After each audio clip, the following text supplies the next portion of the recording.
Hello hi ನಮಸ್ಕಾರ, welcome to food media traveller. ನಾನು ಶರತ್ ಕುಮಾರ್. ಸ್ನೇಹಿತರೆ, ಈಗ ಮಳೆ ಬೀಳಲಿಕ್ಕೆ ಶುರುವಾಗಿದೆ. ಮಳೆ ಬಿದ್ದರೂ ಕೂಡಲೇ ಸಾಮಾನ್ಯವಾಗಿ ಮಕ್ಕಳಿಗೆ ಹಾಗೆಯೇ ಈ ವಯಸ್ಸಾದವರಿಗೆ ಸಾಮಾನ್ಯವಾದ ಜ್ವರ, ತಲೆನೋವು, ಶೀತ, ನೆಗಡಿ ಆಗುವಂಥದ್ದು ಸಾಮಾನ್ಯ. ಇದಕ್ಕೆ ಪರಿಹಾರವಾಗಿ ಪ್ರಕೃತಿ ನಮಗೆ ಹಲವಾರು ಗಿಡಗಳನ್ನು ನೀಡಿದೆ. ಇವತ್ತು ನಾನು ನಿಮಗೆ ತುಂಬ ವಿಶೇಷವಾದಂಥ ಹಾಗೆ ಅದ್ಭುತ ಔಷಧಿ ಗುಣಗಳನ್ನು ಹೊಂದಿರುವಂಥ ಒಂದು ಸಸ್ಯದ ಬಗ್ಗೆ ತಿಳಿಸ್ಲಿಕ್ಕೆ ಹೊರಟಿದ್ದೀನಿ. ಆ ಸಸ್ಯ ಯಾವುದಂತ ನೋಡೋಕ್ಕಿಂತ ಮುಂಚೆ ನೀವು ನಮ್ಮ ಚಾನಲ್ಗೆ ಹೊಸಬರಾಗಿದ್ದರೆ ದಯವಿಟ್ಟು ಇವಾಗ ಸಬ್ಸ್ಕ್ರೈಬ್ ಮಾಡ್ಕೊಳ್ಳಿ. ಹಾಗೆಯೇ ಪಕ್ಕದ ಬೆಲ್ಲೈಕನ್ನ ಕ್ಲಿಕ್ ಮಾಡಿ ಆಲ್ ಆಪ್ಷನ್ನ ಸೆಲೆಕ್ಟ್ ಮಾಡ್ಕೊಳ್ಳಿ. ನಮ್ಮ ಇದೇ ರೀತಿಯ ಪ್ರತಿಯೊಂದು ವಿಡಿಯೋಗಳ ನೋಟಿಫಿಕೇಶನ್ ಪಡಿಬೋದು. ಹಾಗೆಯೇ ವಿಡಿಯೋನ ಮಿಸ್ ಮಾಡದೆ ಮೊದಲು ನೀವು ನೋಡ್ಬೋದು.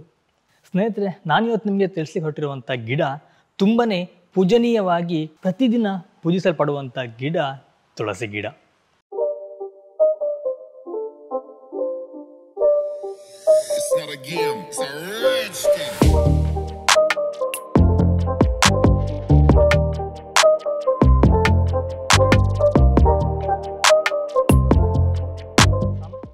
ಈ ತುಳಸಿ ಗಿಡದಲ್ಲಿ ಸಾಮಾನ್ಯವಾಗಿ ನಾವು ಎರಡು ರೀತಿಯ ತುಳಸಿಗಳನ್ನು ನೋಡ್ಬೋದು. ಒಂದು ಬಿಳಿ ತುಳಸಿ, ಇನ್ನೊಂದು ಕರಿ ತುಳಸಿ ಅಂತ ಹೇಳಿ.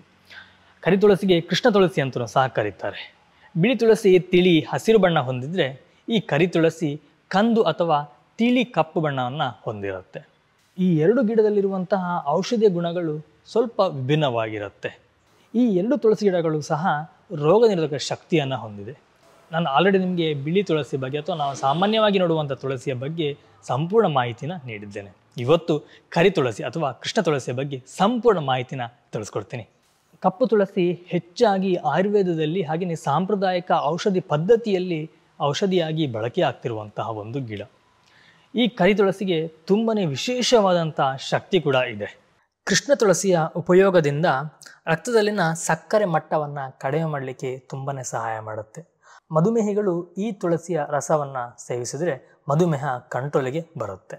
ಈ ತುಳಸಿಯನ್ನು ನಿಯಮಿತವಾಗಿ ಸೇವನೆ ಮಾಡೋದ್ರಿಂದ, ಅಂದರೆ 1-2 ಎಲೆಗಳನ್ನು ಬಾಯಲ್ಲಿ ಹಾಕಿ ಅಯ್ಯೋದ್ರಿಂದ ಬಾಯಿಯಿಂದ ಬರುವಂತಹ ದುರ್ವಾಸನೆಯಿಂದ ಪರಿಹಾರವನ್ನು ಕಂಡುಕೋಬಹುದು.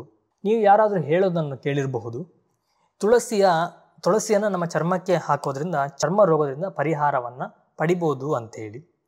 ನಿಜ ಸ್ನೇಹಿತರೆ, ನೀವು ಸ್ನಾನ ಮಾಡುವಂಥ ನೀರಿಗೆ ಈ ತುಳಸಿಯ ರಸವನ್ನು ಹಾಕಿ ಸ್ನಾನ ಮಾಡೋದ್ರಿಂದ ಅಥವಾ ಮೈಗೆ ಹಚ್ಚಿಕೊಳ್ಳೋದ್ರಿಂದ ಚರ್ಮ ರೋಗವನ್ನು ದೂರ ಮಾಡುವಂಥ ಶಕ್ತಿ ಈ ತುಳಸಿಗಿದೆ. ತುಳಸಿಯ ಕಷಾಯವನ್ನು ಮಾಡಿ ಕುಡಿಯೋದ್ರಿಂದ ನಮ್ಮ ದೇಹದಲ್ಲಿ ರೋಗ ನಿರೋಧಕ ಶಕ್ತಿ ಜಾಸ್ತಿ ಆಗುತ್ತೆ. ಸಾಮಾನ್ಯವಾಗಿ ಬರುವಂತಹ ಕಾಯಿಲೆಗಳಿಂದ ನಮ್ಮನ್ನು ಬಚಾವ್ ಮಾಡುತ್ತೆ. ಇನ್ನು ಕೆಲವರು ಮಾನಸಿಕ ಒತ್ತಡದಿಂದ ತುಂಬಾ ಬಳಲ್ತಾ ಇರ್ತಾರೆ. ಅಂಥವರಿಗೆ ಈ ತುಳಸಿಯ ಕಷಾಯವನ್ನು ಮಾಡಿ ಕುಡಿಲಿಕ್ಕೆ ಕೊಡಿ. ಅವರ ಮಾನಸಿಕ ಒತ್ತಡ ಸಮತೋಲನಕ್ಕೆ ಬರುತ್ತೆ, ತುಂಬ ಶಾಂತವಾಗಿ ಇರಲಿಕ್ಕೆ ಸಹಾಯ ಮಾಡುತ್ತೆ. ಸಾಮಾನ್ಯವಾಗಿ ಬರುವಂತಹ ಒಣ ಕೆಮ್ಮಿಗೆ ತುಳಸಿಯ ಎಲೆಯ ಜೊತೆಗೆ 1 ಕಾಳು ಕಲ್ಲುಪ್ಪನ್ನು ಅಗಿದು ರಸವನ್ನು ನುಂಗೋದ್ರಿಂದ ಒಣ ಕೆಮ್ಮು ತುಂಬ ಬೇಗನೆ ಗುಣವಾಗಲಿಕ್ಕೆ ಸಹಾಯ ಮಾಡುತ್ತೆ. ಸ್ನೇಹಿತರೆ, ನಿಮಗೆಲ್ಲ ಗೊತ್ತಿರುವ ಹಾಗೆ ನಾವು ಮನೆಯಲ್ಲಿ ನೈಸರ್ಗಿಕವಾಗಿ ಯಾವುದೇ ರಾಸಾಯನಿಕವನ್ನು ಉಪಯೋಗ ಮಾಡದೆ ಕೆಲವೊಂದು ಉತ್ಪನ್ನಗಳನ್ನು ತಯಾರಿಸ್ತಾ ಇದ್ದೇವೆ. ಅದರಲ್ಲಿ ಸ್ನಾನ ಮಾಡುವಂಥ ಸೋಪ್ ಹಾಗೂ ಹೇರ್ ಆಯಿಲ್ ಮುಖ್ಯವಾದದ್ದು. ನಾವು ತಯಾರು ಮಾಡುವಂಥ ಸೋಪ್ನ ಈಗಾಗಲೇ ತುಂಬ ಜನ ಉಪಯೋಗ ಮಾಡ್ತಿದ್ದಾರೆ. ಒಂದು ಒಳ್ಳೆಯ ಹೆಲ್ತ್ ಬೆನಿಫಿಟ್ಗಳನ್ನ ಪಡ್ಕೊಂಡಿದ್ದಾರೆ. ಹಾಗೆಯೇ ಚರ್ಮದ ಆರೋಗ್ಯವನ್ನು ಸಹ ಕಂಡುಕೊಂಡಿದ್ದಾರೆ. ನಾವು ಸೋಪ್ನಲ್ಲಿ 8 ವಿಧದ ಸೋಪ್ಗಳನ್ನ ಮಾಡ್ತಾ ಇದ್ದೇವೆ. ನಾನು ನಿಮಗೆ ಲೀಸ್ಟನ್ನು ಹಾಕ್ತೀನಿ, ಅದನ್ನು ನೋಡ್ಕೊಳ್ಳಿ. ಹಾಗೆಯೇ ಹೇರ್ ಆಯಿಲ್ನಲ್ಲಿ 3 ರೀತಿಯ ಹೇರ್ ಆಯಿಲ್ನ ಸಹ ನಾವು ಉಪಯೋಗ ಮಾಡ್ತಾ ಇದ್ದೀವಿ. ಕೂದಲು ಉದುರುವಂಥದ್ದು, ಬಿಳಿ ಕೂದಲು, ಹಾಗೆಯೇ ಹಲವಾರು ಕೂದಲಿನ ಸಮಸ್ಯೆಗೆ ಪರಿಹಾರವಾಗುತ್ತೆ. ನಿಮಗೆ ನಮ್ಮ ಉತ್ಪನ್ನಗಳು ಬೇಕು ಅಂತಂದರೆ ನಾನು ಡಿಸ್ಪ್ಲೇ ನಮ್ಮ ವಾಟ್ಸಪ್ ನಂಬರ್ನ ಹಾಕಿರ್ತೀನಿ, ನೀವು ಅಲ್ಲಿ ವಾಟ್ಸಪ್ ಮಾಡ್ಬೋದು. ಹಾಗೆಯೇ ಡಿಸ್ಕ್ರಿಪ್ಷನಲ್ಲಿ ಲಿಂಕ್ ಸಹ ಕೊಟ್ಟಿರ್ತೀನಿ, ನೀವು ಅಲ್ಲಿಂದ ಸಹ ನಮ್ಮ ಉತ್ಪನ್ನಗಳನ್ನು ಪರ್ಚೇಸ್ ಮಾಡಬಹುದು. ಸಾಮಾನ್ಯವಾಗಿ ಬರುವಂತಹ ಕೆಮ್ಮಿಗೂ ಸಹ ಈ ತುಳಸಿ ತುಂಬಾ ಉಪಯುಕ್ತವಾದಂಥದ್ದು. ನೀವು ಮನೆಯಲ್ಲೇ ಒಂದು 3 ಎಲೆಯನ್ನು ಚೆನ್ನಾಗಿ ತೊಳೆದು ಅದರ ರಸವನ್ನು ತೆಗೆದುಕೊಳ್ಳಿ.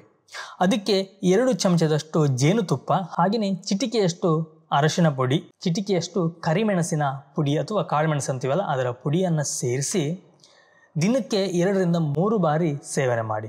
ಈ ರೀತಿ ನೀವು ಮಾಡೋದ್ರಿಂದ ನಿಮ್ಮ ಕೆಮ್ಮು ತುಂಬ ಬೇಗನೆ ಕಡಿಮೆ ಆಗುತ್ತೆ. ಹಾಗೆಯೇ ಶೀತ ಮತ್ತು ನೆಗಡಿಯಿಂದಲೂ ಸಹ ಇದು ನಿಮಗೆ ಪರಿಹಾರವನ್ನು ಒದಗಿಸಿಕೊಡುತ್ತೆ. ಈ ಕಪ್ಪು ತುಳಸಿಯ ಎಲೆಗಳ ಸೇವನೆಯಿಂದ ನಮ್ಮ ದೇಹದಲ್ಲಿ ಇರುವಂತಹ ಕೆಟ್ಟ ಕೊಲೆಸ್ಟ್ರಾಲನ್ನು ಕಡಿಮೆ ಮಾಡಲಿಕ್ಕೆ ಸಹಾಯ ಮಾಡುತ್ತೆ. ಕೆಟ್ಟ ಕೊಲೆಸ್ಟ್ರಾಲ್ ಕಡಿಮೆ ಆದರೆ ಹೃದಯಘಾತ ಹಾಗೆಯೇ ಪಾರ್ಶ್ವವಾಯುವಿಗೆ ಕಾರಣವಾಗುವಂಥ ಅಂಶವನ್ನು ತೆಗೆದುಹಾಕಲಿಕ್ಕೆ ಸಹಾಯವಾಗುತ್ತೆ. ನೀವು ಪ್ರತಿನಿತ್ಯ ಒಂದು ಎಲೆ ಕೃಷ್ಣ ತುಳಸಿಯನ್ನು ಅಗಿದು ನುಂಗೋದ್ರಿಂದ ನಮ್ಮ ದೇಹಕ್ಕೆ ಅನೇಕ ಆರೋಗ್ಯ ಲಾಭಗಳಿವೆ. ಸಾಮಾನ್ಯವಾಗಿ ಕಾಡುವಂತಹ ಕೀಲು ನೋವು ಅಥವಾ ಗಂಟು ನೋವು ಇರುತ್ತಲ್ಲ, ಅದಕ್ಕೂ ಸಹ ಇದು ಒಂದು ಔಷಧಿಯಾಗುತ್ತೆ. ಇನ್ನು ಅತಿಸಾರ, ವಾಕರಿಕೆ ಮತ್ತು ವಾಂತಿ ಬರುವಂತಹ ಸಮಯದಲ್ಲೂ ಸಹ ಇದು ಒಂದು ಔಷಧಿಯಾಗಿ ನಮಗೆ ಪರಿಣಮಿಸುತ್ತೆ. ಕಪ್ಪು ತುಳಸಿಯ ರಸವನ್ನು ಚರ್ಮದ ಮೇಲೆ ಹಚ್ಚೋದ್ರಿಂದ ಎಸ್ಜಿಮದಂತಹ ಚರ್ಮ ರೋಗದ ಸೋಂಕುಗಳಿಗೆ ಚಿಕಿತ್ಸೆ ನೀಡುತ್ತೆ. ಕೆಲವರಿಗೆ ಕೃಷ್ಣ ತುಳಸಿ ಸಿಗೋದಿಲ್ಲ ಅಥವಾ ತಮ್ಮ ಚರ್ಮ ಮೇಲೆ ಹಚ್ಕೊಳ್ಳುವಂಥ ಸಮಯ ಸಿಗೋದಿಲ್ಲ.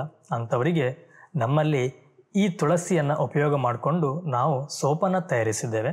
ನಿಮ್ಗೆ ಬೇಕು ಅಂತಂದರೆ ಅದನ್ನು ಸಹ ನೀವು ಯೂಸ್ ಮಾಡ್ಬೋದು. ಅದರಿಂದ ಸ್ನಾನ ಮಾಡೋದ್ರಿಂದ ನಾನು ಏನೀಗ ಚರ್ಮ ರೋಗದ ಬಗ್ಗೆ ಹೇಳಿದ್ನು ಅದಕ್ಕೆಲ್ಲ ನಿಮಗೆ ಪರಿಹಾರ ಸಿಗುತ್ತೆ. ಇನ್ನು ಸಾಮಾನ್ಯವಾಗಿ ನಾವು ಅತಿ ಹೆಚ್ಚು ತಿಂದಾಗ ನಮಗೆ ಅಜೀರ್ಣದಂಥ ಸಮಸ್ಯೆ ಬರುತ್ತೆ. ಕೆಲವರಿಗಂತೂ ಸ್ವಲ್ಪನೇ ಊಟ ಮಾಡಿದ್ರು ಸಾಕು ಅಥವಾ ಏನಾದ್ರು ತಿಂದು ಸಾಕು ಅಜೀರ್ಣ ಸಮಸ್ಯೆ ಬರುತ್ತೆ. ಅಂಥವರು ಈ ತುಳಸಿಯ ಎಲೆಯನ್ನು ಅಗಿದು ರಸವನ್ನು ನುಂಗೋದ್ರಿಂದ ಜೀರ್ಣಕ್ರಿಯೆ ಸರಾಗವಾಗಲಿಕ್ಕೆ ತುಂಬಾ ಸಹಾಯ ಮಾಡುತ್ತೆ. ನಾವು ಪ್ರತಿನಿತ್ಯ ನಿಯಮಿತವಾಗಿ ಈ ತುಳಸಿಯ ಚಹಾ ಅಥವಾ ತುಳಸಿಯ ಕಷಾಯವನ್ನು ಮಾಡಿ ಕುಡಿಯೋದ್ರಿಂದ ನಮ್ಮ ಕರುಳಿನ ಆರೋಗ್ಯ ಸುಧಾರಿಸಲಿಕ್ಕೆ ತುಂಬಾ ಸಹಾಯ ಮಾಡುತ್ತೆ. ಜೊತೆಗೆ ದೇಹದ ತೂಕವನ್ನು ಕಡಿಮೆ ಮಾಡಿಕೊಳ್ಳಿಕ್ಕೂ ಸಹ ತುಂಬಾ ಸಹಾಯ ಮಾಡುತ್ತೆ. ಸ್ನೇಹಿತರೆ, ನಮಗೆ ನೈಸರ್ಗಿಕವಾಗಿ ಸಿಗುವಂಥ ಪ್ರತಿಯೊಂದು ಸಸ್ಯಗಳು ನಮ್ಮ ಆರೋಗ್ಯಕ್ಕೆ ಲಾಭಗಳನ್ನೇ ಕೊಡಬೇಕು ಅಂತಿಲ್ಲ. ಕೆಲವರಿಗೆ ಕೆಲವೊಂದು ಸಸ್ಯಗಳಿಂದ ಅಪಾಯಗಳು ಸಹ ಇರುತ್ತೆ. ನೀವು ಆಲ್ರೆಡಿ ಏನಾದರೂ ಮೆಡಿಸಿನ್ ತಗೊಳ್ತಾ ಇದ್ದರೆ ಈ ತುಳಸಿಯನ್ನು ನೀವು ಆರೋಗ್ಯ ದೃಷ್ಟಿಯ ಸೇವನೆ ಮಾಡ್ತೀನಿ ಅನ್ನೋದಾದರೆ ದಯವಿಟ್ಟು ನಿಮ್ಮ ಹತ್ತಿರದ ವೈದ್ಯರನ್ನು ಅಥವಾ ನಿಮ್ಮ ವೈದ್ಯರ ಸಲಹೆ ಪಡೆಯೋದು ತುಂಬಾ ಉತ್ತಮ.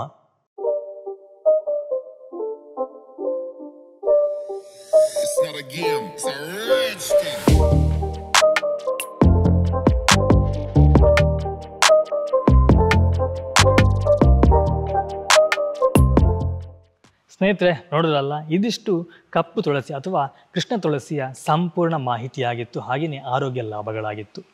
ಈ ವಿಡಿಯೋ ನಿಮಗೆ ಇಷ್ಟ ಆಯ್ತು ಅಂತ ಅಂದ್ಕೊಳ್ತೀನಿ. ಇಷ್ಟ ಇದೆ ಒಂದು ಲೈಕ್ ಕೊಡಿ, ಹಾಗೆಯೇ ಚಾನಲ್ ಸಬ್ಸ್ಕ್ರೈಬ್ ಮಾಡೋದನ್ನ ಮರಿಬೇಡಿ. ನಾನು ನಿಮಗೆ ಮುಂದಿನ ಒಂದು ವಿಡಿಯೋ ಸಿಗ್ತೀನಿ, ಒಂದು ಒಳ್ಳೆ ರೆಸಿಪಿ ಅಥವಾ ಒಂದೊಳ್ಳೆ ಗಿಡಮೂಲಿಕೆ ಅಥವಾ ಒಂದು ಒಳ್ಳೆಯ ಇನ್ಫಾರ್ಮೇಷನ್ ಜೊತೆ. Thank you. ಬಾಯ್. ನಮಸ್ಕಾರ.